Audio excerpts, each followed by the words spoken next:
সম্পূৰ্ণ ভকতৰ সাজত এইজন জাৰ্মানীৰ পৰ্যটক মাজুলী গোপালপুৰত এখন ঘৰত অনুষ্ঠিত মৃতকৰ বছৰেকীয়া শ্ৰাদ্ধত এনেদৰে দেখা গ'ল পৰ্যটকগৰাকীক অসমীয়া শংকৰী সংস্কৃতিৰ অনুৰাগী জাৰ্মানীৰ ব্ৰিটৰ মিল্টাৰে ভকতৰ শাৰীত বহি নাম প্ৰসংগ ধৰিছে চাপৰি বজাইছে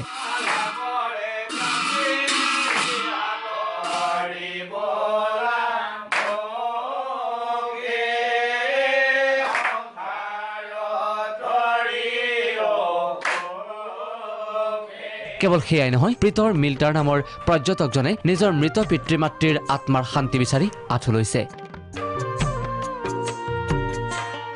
শেষত ভকতৰ সৈতে মাহ প্ৰসাদ খোৱাটো ব্যস্ত হৈ পৰিছে জাৰ্মানীৰ পৰ্যটকগৰাকী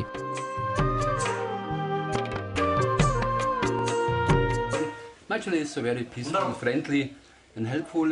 And this day is a day of grandpa from Maishwa land. It's also for me important. I can think to my parents, and it's a very, very deeply ceremony for me and for the people. I'm happy. I'm not alone. The Indian people are never alone.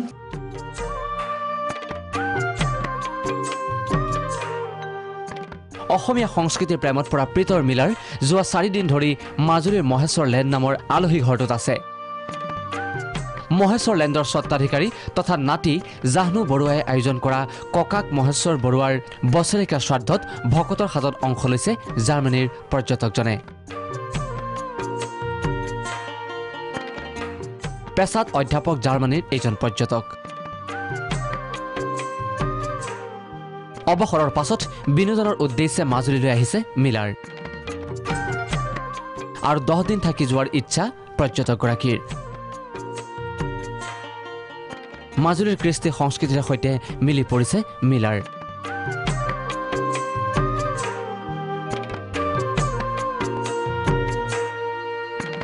But in India, it's for me so very, open. It's so very, it's an experience for my life. মাজুলীৰ পৰা video' journalist ৰেডিপৰ সৈতে জ্যোতিষ Kumar Tamuli Prag news